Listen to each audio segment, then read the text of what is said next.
तो अधर्म और मृषा, इन दोनों से दो संतान हुई। एक का नाम था दंभ और दूसरे का नाम था माया। अगला श्लोक क्या कह रहा है? कहता है कि इनको भी दो संतानें हो गई हैं। भार्या दंभ मायां च शत्रुन असूत मिथुनम तत्पा नेते जग्रते प्रजा तयो लोभो निकृतिशाह महायज्ञ यातना निरस्तथा। ध्यान से सुनिए, इनको भी दो हुए, दंभ और माया को दो हुए। एक का नाम है लोभ और एक का नाम है सठता, सठता, मूर्खता। ये सब अधर्म के वंशधर हैं। लोभ, उदार बनिए, अपने लिए लोभ कीजिए, दूसरों के लिए उदारता रखिए। लोग देखिए, अयोध्या से राम चले गए, केवट की नाव में राम बैठ गए। नाव तो और भी थी, वहां थी, और भी किसी के में बैठ जाते। केवट की भी नौका में, वहां तो नाव 1100 नाव चलती थी उस घाट पर, लेकिन वो केवट की ही नौका में बैठते हैं।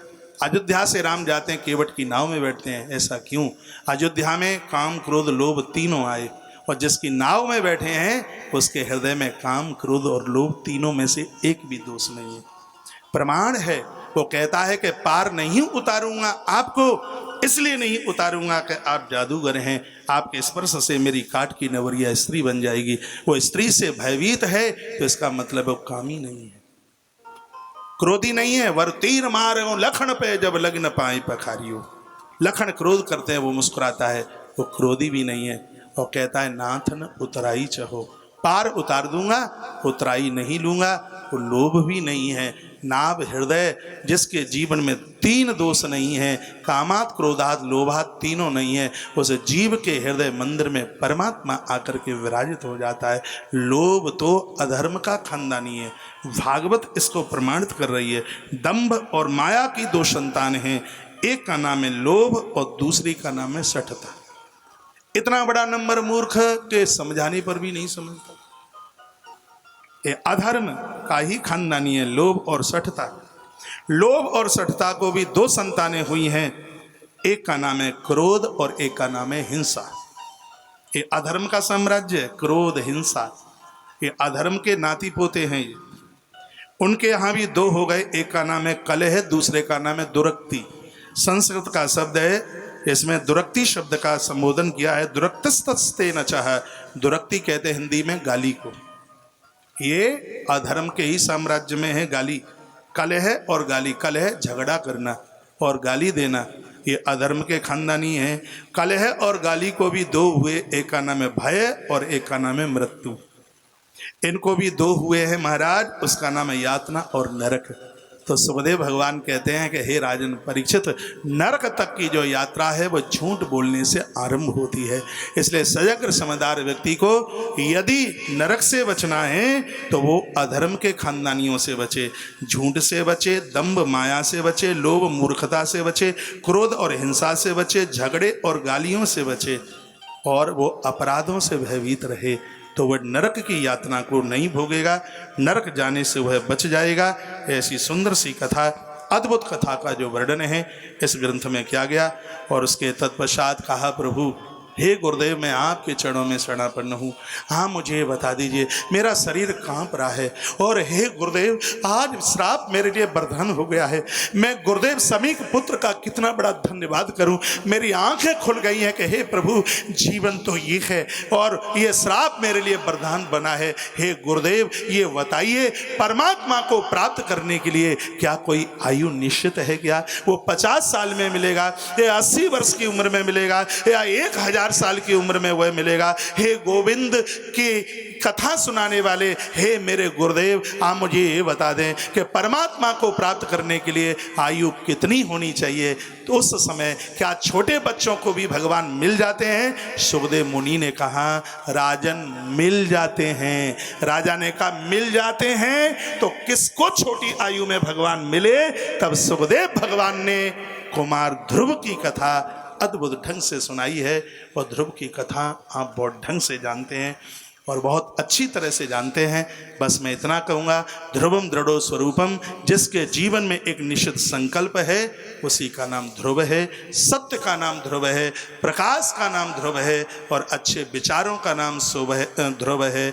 और सच मानिए, शास्त्र की नीति के फल का नाम ध्रुव है, क्योंकि ध्रुव की माँ का नाम है सुनीति, और सुनीति का अर्थ होता है सुष्टुम नीति, यानी जो शास्त्र की नीति है उसी को सुनीति कहते हैं। जो शास्त्र की नीति का जो परिणाम है, अच्छे कर्मों का जो परिणाम है, उस परिणाम का नाम ही ध्रुव है। परमात्मा कहाँ आता है? अच्छे कर्मों के जहाँ परिणाम है वही ईश्वर आकर के प्रकट होता है।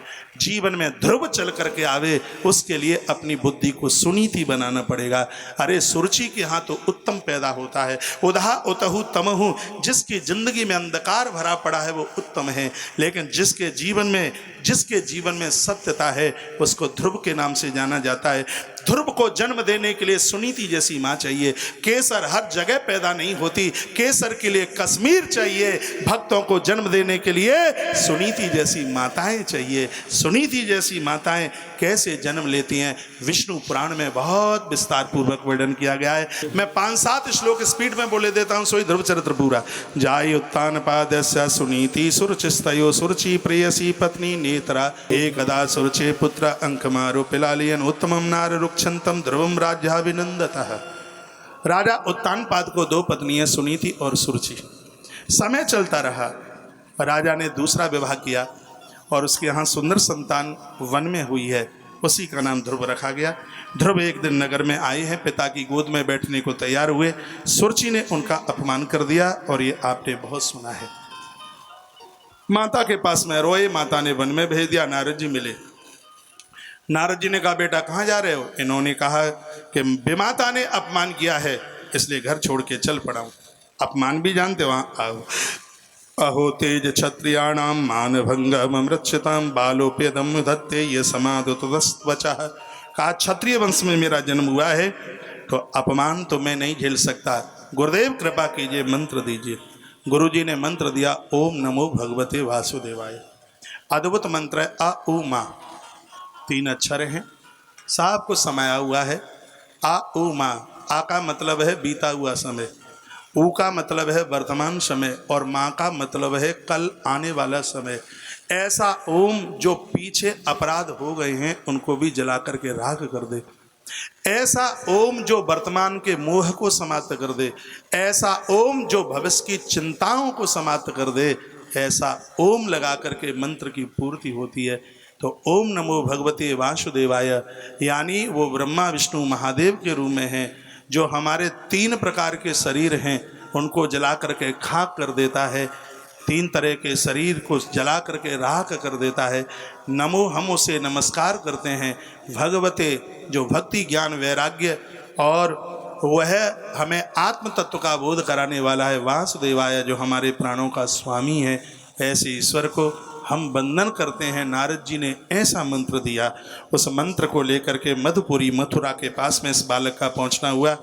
कथा तो यह कहती है कि सबको छोड़ दिया। तिरा त्रांते कपित बदरासन। 3 दिन के अंतर में सिर्फ कपित, तृतीयम चान्यान मासम नवे नमे हनी, 9 दिन के अंतर में सिर्फ उन्होंने जल का बुदबुदा, वह भी छोड़ दिया। चतुर्दमपि वै मासम द्वादशे हनी वायुवक्षो जितश्वासो ध्यान धीमधारियत।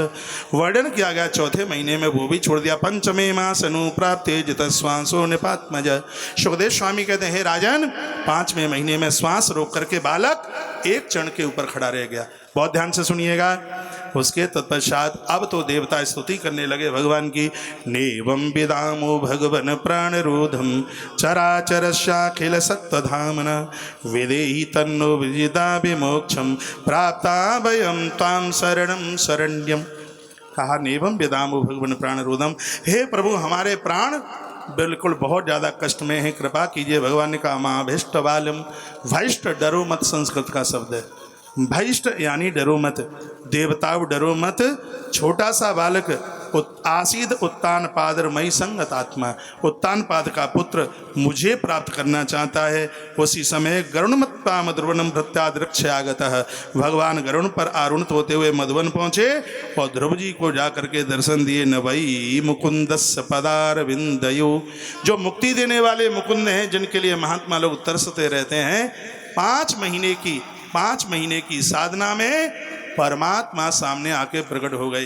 तो जैसे ही इतना कहा कि 5 महीने में भगवान मिल गए, तो उसी समय एक हड्डियों का पहाड़ देख लिया राजा परीक्षित ने। आंखें बंद हुई और ढांचा देख लिया, हड्डियों का तांता लगा हुआ था। कहा गुरुजी मुझे भय लग रहा है, मुझे डर लग रहा है। सुखदेव मुनि ने कहा गौ क्या हुआ है? अरे मेरी आंखों के सामने अस्थियों का पहाड़ चल के आ गया। सुखदेव मुनि ने कहा तो तुम्हें कहीं ये तो नहीं लगा कि भगवान बहुत सस्ते हैं, 5 ही महीने में मिल गए? कहा तो गुरुजी आप ही तो बता रहे हैं कि 5 महीने में ध्रुव को मिल गए। कहा बेटा ऐसी बात नहीं है, ये जितना भी हड्डियों का पहाड़ देख रहे हो, ध्रुव के इतने जन्म हुए हैं कि मर मर के हड्डियों का पहाड़ बन के तैयार हो गया। परमात्मा अब आकर के मिले हैं। इससे पूर्व में ध्रुव के हजारों बार जन्म, हजारों बार मरण हुआ। लेकिन भगवान वेद व्यास ये कहते हैं, भगवान व्यास कहते हैं, उन्होंने सूत को जब कथा सुनाई थी, यदि बढ़िया सा साधु हो जाए, आ जाए तो जन्म जन्म तक भजन करते रहिए, ईश्वर नहीं मिलता। किसी सुखदेव जैसे महापुरुष की कृपा हो जाती है। तो हे परीक्षित सत्य यही है, जिसके ऊपर नारद की कृपा हो गई हो तो उसको भगवान से मिलने में बिल्कुल देर नहीं लगती, क्योंकि गुरु मेहरबान तो पट्ठा पहलवान। तूने ये सोचा होगा कि भगवान 5 महीने में मिल गए, तो देख ले कि इससे पहले इसके इतने बार जन्म हुए हैं। ऐसी अद्भुत कथा भगवान प्रकट हो गई और भगवान ने कहा बेटा मांगिए क्या चाहिए। योन्तः प्रविश्रमवाच मिमां प्रसुप्तां, कई श्लोकों में स्तुति की गई। भगवान ने कपोल पर लगाया है अपना शंख, दिव्य वाणी खुल गई। उत्तान पादु राजर्षि प्रभायाम तनयस्य चह। सुखदेव मुनि कहते हैं उत्तान पाद के पुत्र की महिमा का कौन गायन कर सकता है। भगवान जब आए थे तो यहाँ पर लिखा हुआ है, यहाँ पर सदंड भाज्यम, एक लाठी की तरह चरणों में ध्रुव जी महाराज गिर गए। इस कथा में मेरा अपना कुछ चिंतन सा है, अच्छा लगे तो देख लेना, नहीं तो कोई जबरदस्ती नहीं है। लकुटी लाठी, ध्रुव जी महाराज भगवान के चरणों में दंड यानी लाठी की तरह गिर गए। लाठी की तरह ये उपमा सुखदेव मुनि ने क्यों दी? भरत के प्रसंग में भी ऐसा ही मिलता है, पाई नाथ कही पाई गुसाई, भूतल परे हु लकुट की नाई। वहाँ भी वो लकुटी की ही तरह गिरे है। यहाँ ये भी दंड यानी लाठी की तरह चरणों में गिर पड़े। लाठी की उपमा सुखदेव भगवान ने क्यों दी? इसलिए दीवाल के सारे लाठी रखी हो और हवा के झंकोरे से नीचे गिर जाए तो लाठी में इतनी ताकत नहीं है कि वो अपने आप खड़ी हो जाए, कोई दूसरा खड़ा करे तभी लाठी खड़ी हो सकती है, नहीं तो लाठी हमेशा के लिए नीचे ही पड़ी है। आज ध्रुव लाठी की तरह ही पड़े हैं, इतने भाव विभोर हैं कि अब परमात्मा खड़ा करे तो ही ध्रुव खड़े हो सकते हैं, नहीं तो ध्रुव हमेशा के लिए भगवान के चरणों में शरणापन्न हो गए। भरतलाल जी भी अपने आप नहीं उठे, क्योंकि लाठी अपनी आप उठती ही कहाँ है। गोस्वामी जी की होशियारी तो देखिए, पाई नाथ कहीं पाए गुसाई, भूतल परे लकुट की नाई। लाठी की उपमा क्यों दी गई?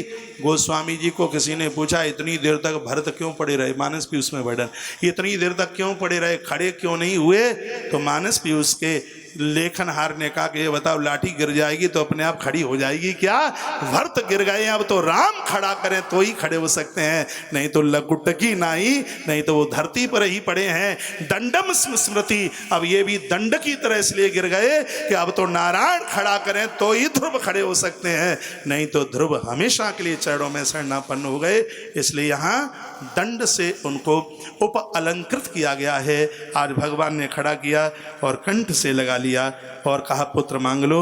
लेकिन जो भगत है वो तो यही कहता है कि अब कछुनाथ न चाहिए मोरे, मैं तो कुछ भी नहीं चाहता। आज क्या नहीं मिल गया, आपका दर्शन हो गया, अब कुछ नहीं चाहिए नाथ, आज मैं कहाँ न पावा। कोई केवट जैसी बात का भगवान मैं कुछ भी नहीं चाहता। आपने बहुत बड़ी कृपा की है। परमात्मा ने अपनी तरफ से 36,000 वर्ष का जो शासन करने की बात कही गई है वो दिया गया है। तत्पश्चात उनको लेने के लिए नारद जी के भेजने पर वह पिता भी चल करके आया।